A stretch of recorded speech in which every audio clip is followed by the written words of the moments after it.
السلام علیکم۔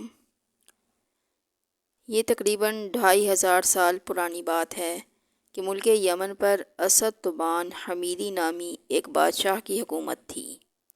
چونکہ یمن کی زبان میں بادشاہ کو طبع کہا جاتا تھا، اس لیے تاریخ میں یہ بادشاہ طبع اول یعنی پہلا بادشاہ کے نام سے مشہور ہوا۔ ایک مرتبہ طبع اپنے وزیر کے ساتھ سیر پر نکلا۔ تقریباً 1 لاکھ پیدل چلنے والے اور 1 لاکھ گھڑ سوار بھی اس کے ساتھ تھے۔ جس شہر میں یہ قافلہ پہنچتا، لوگ ہیبت اور تعجب کے مارے بہت عزت و احترام سے پیش آتے۔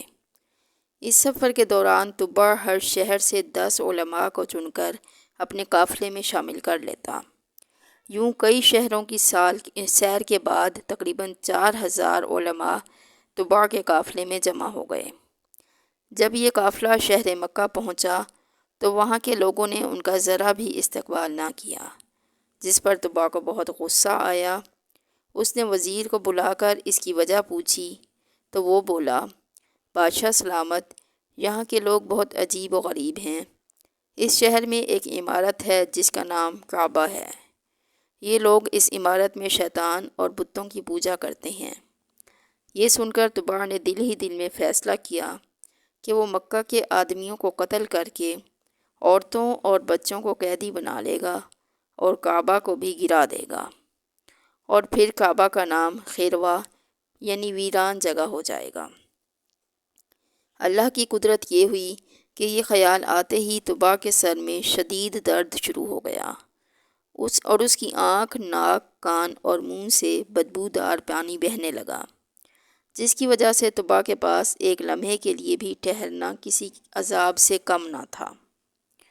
وزیر نے طبیبوں سے مشورہ کیا مگر کوئی بھی طبع کا علاج دریافت نہ کر سکا۔ طبیبوں کا کہنا تھا کہ یہ کوئی آسمانی معاملہ لگتا ہے جس کو ٹالنا ہمارے بس میں نہیں ہے۔ بیماری نے طبع کی نیند اڑا کے رکھ دی تھی کہ اچانک ایک رات کے ایک پہر ایک عالم وزیر کے پاس آئے اور رازداری سے فرمانے لگے کہ اگر بادشاہ میرے سوالوں کا سچ جواب دے دے تو میں اس کا علاج کر سکتا ہوں۔ وزیر نے یہ بات طبع کو بتائی تو وہ فوراً راضی ہو گیا۔ لہٰذا جب عالم طبع کے پاس پہنچے جہاں ان دونوں کے علاوہ اور کوئی موجود نہ تھا، تو عالم نے پوچھا، اے بادشاہ، سچ بتا دیجئے کہ کعبہ کے متعلق آپ کے دل میں کیا بات ہے؟ طبع جو بیماری کی وجہ سے نڈھال ہو چکا تھا، فوراً اپنے برے ارادے عالم کو بیان کرنے لگا، جسے سن کر وہ بولے، تمہاری بیماری کی وجہ یہی بری نیت ہے۔ یہ بات یاد رکھو کہ کعبے کا مالک چھپی باتوں کو بھی جان لیتا ہے، اس لیے اپنے دل سے یہ برے خیالات نکال دو، اسی میں تمہاری بھلائی ہے۔ لہٰذا طبع نے فوراً برے ارادے سے توبہ کر لی، اور ابھی عالم گئے بھی نہ تھے کہ وہ بالکل ٹھیک ہو گیا۔ عالم کی بات اپنی آنکھوں سے درست ہوتی دیکھ کر طبع اللہ پر ایمان لے آیا۔ پھر اس نے کعبہ کی تعظیم کے لیے 7 غلاف بھی تیار کرائے۔ اس سے پہلے کبھی کسی نے کعبہ پر غلاف نہیں چڑھایا تھا۔ اس کے بعد طبع شہر مکہ کے رہنے والوں کو کعبہ کی حفاظت کا حکم دے کر مدینہ شریف کی طرف چل پڑا۔ مدینہ میں ان دنوں آبادی نہیں تھی۔ پانی کے ایک چشمے کے علاوہ یہاں زندگی کے کوئی آثار نہیں تھے۔ طبع کے قافلے والوں نے وہاں پہنچ کر چشمے کے پاس پڑاؤ ڈالا۔ یہاں قیام کے دوران تقریباً 4000 علماء آپس میں ایک مشورہ ہوا، جس کے بعد ان میں سے 400 علماء نے یہ فیصلہ کیا کہ وہ جب تک زندہ ہیں کسی قیمت پر بھی اس جگہ کو چھوڑ کر نہیں جائیں گے، چاہے طبع انہیں جلا ڈالے یا مار ڈالے۔ طبع کو یہ بات پتہ چلی تو وہ بہت حیران اور پریشان ہوا۔ اس نے وجہ معلوم کرنے کے لیے وزیر کو بھیجا تو علماء نے فرمایا، یہاں ایک نبی تشریف لائیں گے جن کا نام محمد ہوگا۔ ان کی وجہ سے کعبہ اور مدینہ کو عزت ملے گی۔ وہ حق کے امام ہوں گے۔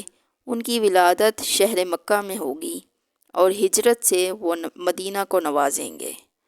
وہ شخص یقیناً سعادت مند ہوگا جو ان کے زمانے میں ہوگا۔ اور ان پر ایمان لائے گا۔ اس لیے ہم اس امید پر مرتے دم تک یہاں رہنا چاہتے ہیں، یا تو ہمیں محمد صلی اللہ علیہ وآلہ وسلم کا زمانہ نصیب ہو جائے، یا ہماری اولاد اس سعادت سے بہرہ مند ہو جائے۔ وزیر کی زبانی ماجرا معلوم ہونے کے بعد طباء نے سوچا، کیوں نہ میں بھی ان 400 علماء کے ساتھ 1 سال تک یہیں ٹھہر جاؤں۔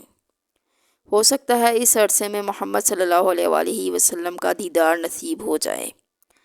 اس خیال سے طباء نے بھی وہیں قیام کر لیا اور 400 علماء کے رہنے کے لیے 400 گھر بنوا دیے، ان کی شادیاں کرائیں اور خوب مال و دولت بھی دیا۔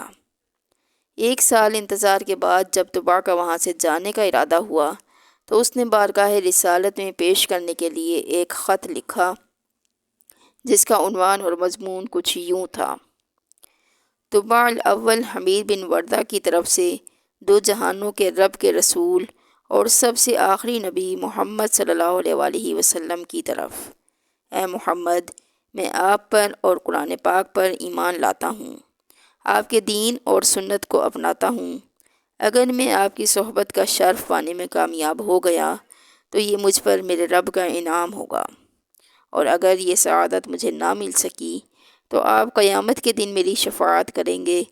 یہ خط لکھنے کے بعد طباء نے اس پر اپنی مہر لگائی، پھر اس خط کو علماء کے سپرد کر دیا اور وصیت کی کہ اگر آپ کی ملاقات آخری نبی سے ہو تو یہ خط ان تک پہنچا دیجیے، اور اگر ملاقات نہ ہو تو آپ کی اولاد یا اولاد کی اولاد اس خط کو حفاظت کے ساتھ ان تک پہنچائے۔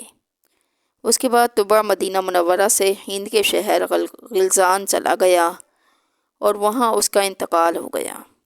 طباء کے انتقال کے تقریباً 1000 سال بعد نبی برحق محمد صلی اللہ علیہ وآلہ وسلم کی پیدائش ہوئی۔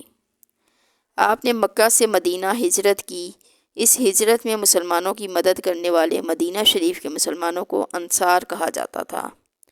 یہ انصار انہی 400 علماء کی اولاد میں سے تھے اور 1000 سال سے نسل در نسل خط کی حفاظت کرتے آ رہے تھے۔ جب انصار کو حضور پاک صلی اللہ علیہ وآلہ وسلم کی مدینہ تشریف آوری کا ارادہ معلوم ہوا تو ان میں خوشی کی لہر دوڑ گئی۔ انہوں نے بارگاہ رسالت میں طباء کا خط پہنچانے کے لیے آپس میں مشاورت کی۔